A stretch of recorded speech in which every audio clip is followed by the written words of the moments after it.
Welcome back to Good Evening KU. I'm Jamie. And I'm Livia. We have the semester wrapping up shortly, and we have graduation coming up. In about 3 weeks on May 17th, and we just wanted to remind y'all of how the day is going to run. So our graduates will line up on Memorial Drive at 10 a.m. and begin walking down to the stadium at 10:30. Now, parents, guests, you guys can line up along the Tower Hill and watch the graduates, or you can watch the live stream in the stadium. And just remember, the university is asking students to limit their guests to about 6, just so everybody can have a fair shot. But yeah, so we just wanted to remind you of that. And what are you guys doing over the summer, over the rest of this week, this year? What's happening? Yeah, with finals wrapping up, unfortunately, I'll be missing graduation, but might have to hop onto the live stream a bit to catch a couple friends of mine that are graduating. But me, I'll be in Colorado May 14th, right after finals, or kind of during finals. I don't really have too many in person. I'm going for my friend's birthday. What about you? She's turning 21. Ooh, perfect. Yeah. Fun night, fun night. Yes. Rest of the semester, don't really have anything going on. I have formal this upcoming Saturday, which I'm really excited for. And then after that, kind of just getting through the rest of the school year, moving out, figuring out how I'm going to drive 27 hours back home. But, you know, we'll figure it out. Oh, wow, that's a long drive. Yeah. I made it home. Home is Washington State. So wow. I made it down here. I'll make it back. It'll be fine. What you doing this summer? Any job plans? Right now I have 0 job plans. So if anyone has any ideas for me, please let me know. I'm on the job hunt. What about you? Yeah, I am going to be working at a Girl Scout summer camp for about 8 weeks from June to August. So 7 days a week, no cell phone service, just really touching grass out there. So that'll be quite fun though. I'm very excited. I think I'm working with probably like 8 to 10-year-olds, which that's pretty good range. Like you can be fun and sarcastic, but they still listen. So definitely excited for that. And I think that's going to be a lot of fun. Yeah, that sounds exciting. And speaking of touching grass, it is Earth Day today. Yay. And me, I've been looking a lot at Instagram at all of the photos that people are posting. Mm-hmm. It's a nice break from the usual timeline on my Instagram. So yeah. I remember this one time in first grade, it was Earth Day, and it started hailing on Earth Day. And I don't know why. I was like, oh my goodness, this is so beautiful. It was just hailing. It wasn't anything special, but I really thought that was just like, wow, the floodgates are opening right now. But yeah, I think that's about all that we have for y'all right now. And we're gonna pass it over to Gunnar with our special guest for the night. Thank you. Thanks, guys. Today I'm here with Kace Spears, the KUJH and Playmakers technical director. Kace, how we doing? I'm doing fantastic. How are you? Awesome. I'm doing great, man. So, you know, just to start off, I wanted to kind of know for the people at home, what is a technical director? Well, so what a technical director, it brings your show components together. Everything that you do behind the scenes throughout the week to work on your show, you take it together and you kind of put it into one piece. And so it's kind of the person that connects everything that you've worked on and kind of puts it in one fluid motion. Wow, that's really awesome, man. Could you tell me a little bit about the shows that you do technical direct, like KUJH and Playmakers? Yeah, so I do technical direct KUJH. It's our flagship news show here at Kansas. And basically what I do for them is we take all our package content, our pre-made footage, and put it into our TriCaster, which helps show you what's on the screen and then ultimately end up playing. And so like I said, it's just kind of it's kind of like a puzzle. You know, you take the little pieces together, you formulate them, and then you kind of get the overall. Right. Now, how did you kind of get started in this job as a producer, as a technical director? Yeah, so right now I produce Playmakers, but before that I was able to get the opportunity to produce Run It Back last year, and so I was able to get some hands-on experience in the sports world. I'm a big sports guy myself, so I was able to develop my skills as producing in Run It Back and then develop that and then take it through to Playmakers to what I do right now. Nice. That's really cool, man. What would you say is kind of your favorite thing about being in that kind of technical director, producer type of role? Yeah, great question. I would probably say it's the reward. You know, behind the scenes, you probably put in about 40 to 50 hours maybe a little less. But, you know, you put in a lot of time outside of school, and whenever you're doing finals and other work like that, to get to the end of the week, because we do have our show on Fridays at 12, to have that relief that, okay, your week is done, all your hard work that you put in, it's finally coming together, and, you know, just to be proud of everyone and feel like you accomplished something good. Yeah, that's really cool. What is something that you think that I can kind of people can get from doing these type of shows and kind of the experience that involves? Aside from the actual experience, I'd probably say just like the community, learning to work with other people, especially, you know, just everyone has their own little way of doing things. And so to be able to kind of understand, you know, how different people operate and learning to work well with each other, it's a very valuable resource to have. And, you know, it's just a pleasure to do it. Awesome. That's really cool. Now, we talked beforehand, so I thought I'd bring this to the air. Yeah. Tell me about Wranglers. Tell me about this little thing you got going on here. Yeah, so I'm actually a social media producer for Wrangler. I help post out content working for them. And so, you know, I recently had the opportunity to work in the CMAs, the Country Music Awards. And so I'm able to get content from them, such as like big named artists like Cody Johnson, and then take questions that were brought to me and bring the footage and, you know, put it to life and together. That's really cool. Anything else that you'd like to add before we get you out of here?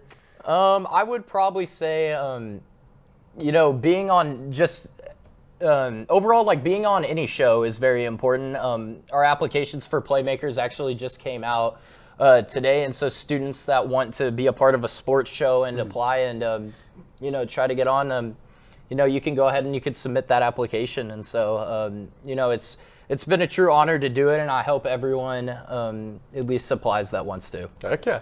All right, well, thank you for coming on. We appreciate you. Yeah, thank you so much for having me. Here.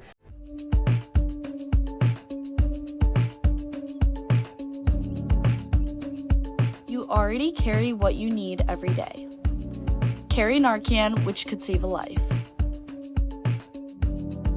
Easy to share, easy to carry. You never know when someone might need it. It could even happen to someone that you care about. Know the signs, carry Narcan, save a life.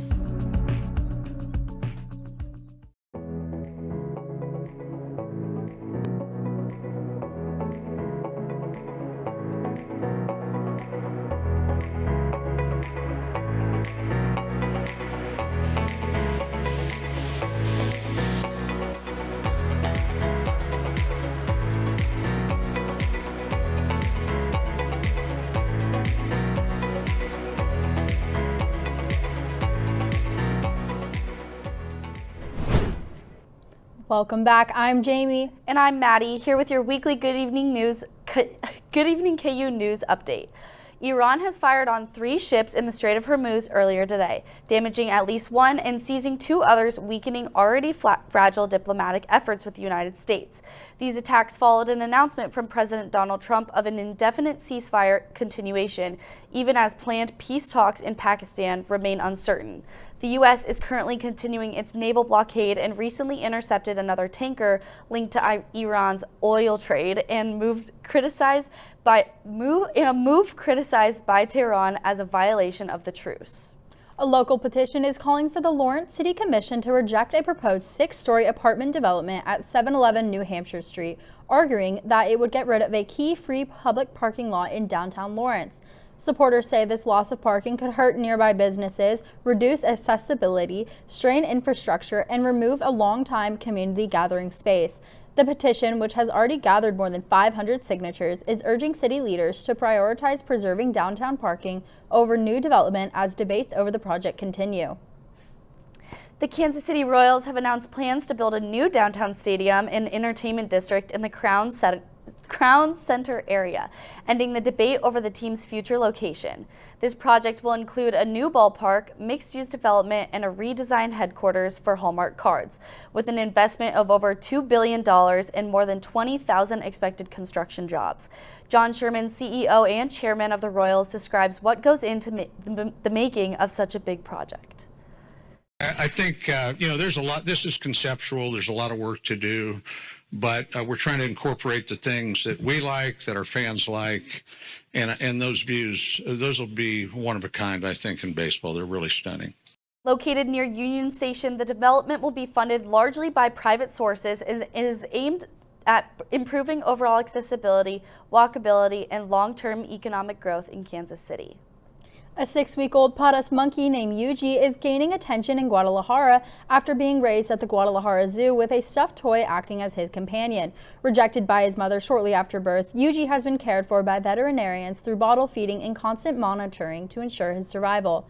Zoo staff say that the plush toy provides Yuji comfort and security as he develops, though he has not yet interacted with other monkeys. While the story has drawn public interest in comparisons to other viral cases, it has also sparked debate among animal rights advocates over zoo practices, with officials defending the intervention as necessary to save his life. The University of Kansas Alumni Association is hosting the 9th annual One Day 1KU Giving Campaign on April 28th to 29th, which encourages alumni, students, and supporters to donate to the programs that strengthen the KU community. Funds raised will support initiatives like the JOC Career Network and KU Mentoring, which will connect over 14,000 students and alumni with career resources, as well as the Student Alumni Network and Jayhawks for Higher Education, promoting student involvement and advocacy for state support of KU. The campaign also helps fund the Jayhawk Welcome Center and Adams Alumni Center, while all gifts of any size contribute to expanding student opportunities and enhancing alumni engagement. Now over to Jack to give us an update on KU sports. Thanks, Jamie. The baseball team beat a ranked Nebraska team for the second time in 2 weeks last night at Hoagland Ballpark. The Jayhawks trailed until the bottom of the 6th inning when a pair of home runs gave KU a 6-4 lead. The final score was 9-7, and KU is now 30-11 overall and will head to Manhattan this weekend for a 3-game series with K-State. First pitch on Friday is at 6 p.m. The Jayhawks are still leading the Big 12 Conference by 2 games and heading into a big series with the arch-rival Wildcats. West Virginia is currently in 2nd place in the conference, and the Mountaineers will visit the following weekend with the conference championship possibly on the line. That one stays in the zone, and Osorio gets a big piece of it. Deep to left center. Get out of here, ball.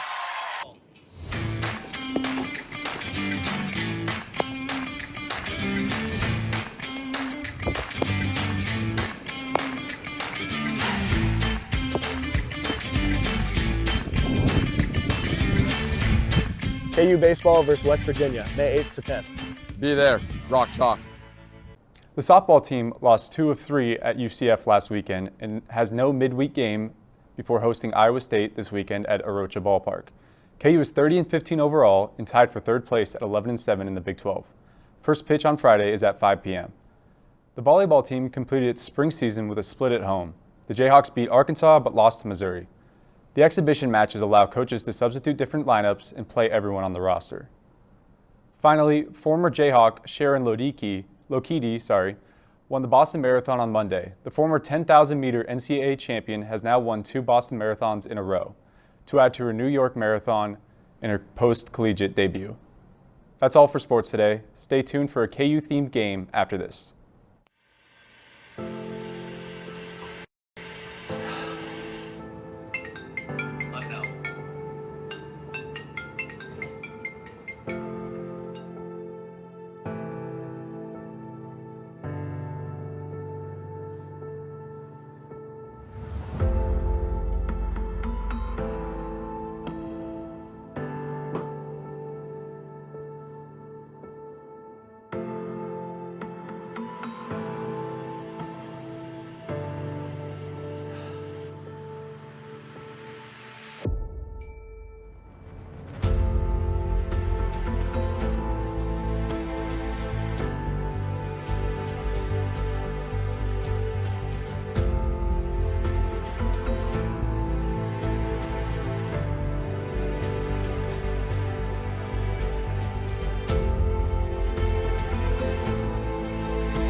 Hello everyone, and welcome back.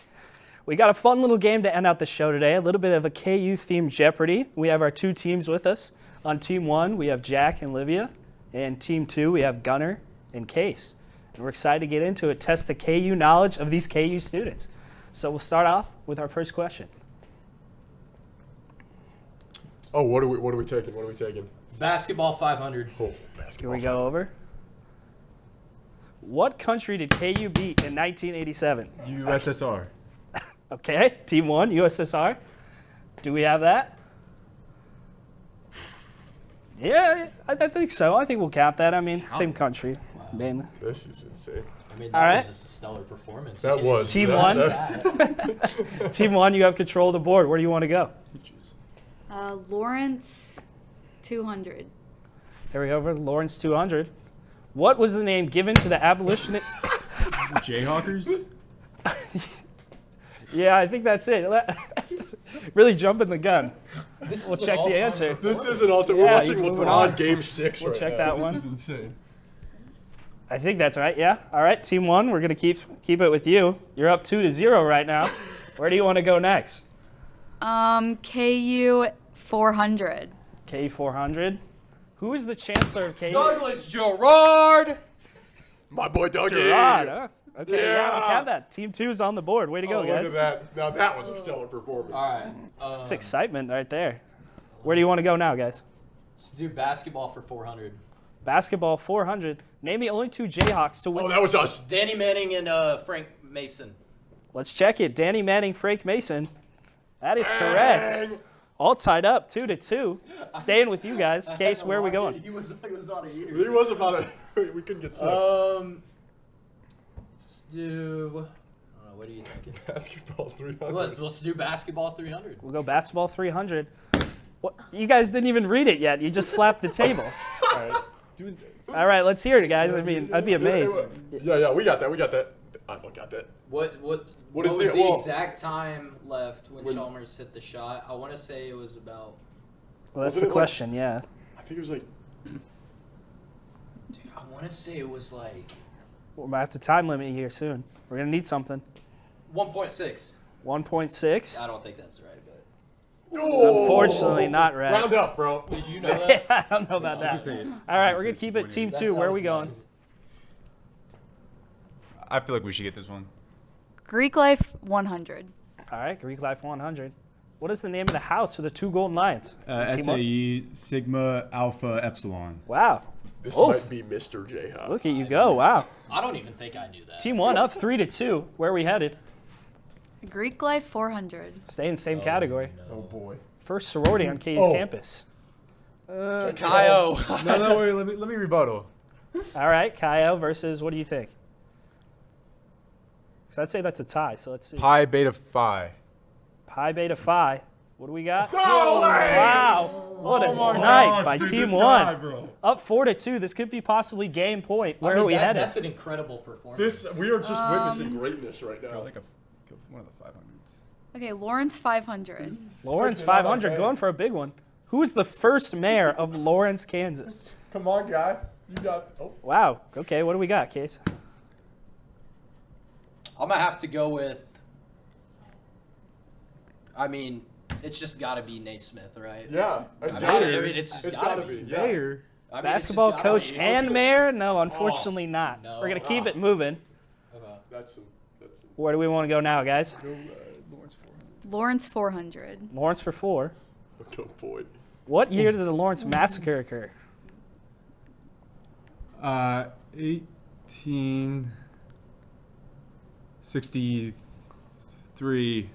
1863. 3. Wow! Oh my God. No way! What a snipe to end the game. T1 wins it. That is an incredible Wow. performance. Now that is incredible. That's an incredible. What a great performance by both of our teams. Thank you so much for tuning in today, guys. And make sure to tune in tomorrow for Good Morning KU. And next week, same time, for our second to last show of the semester. This has been Good Evening KU. Thank you so much for tuning in.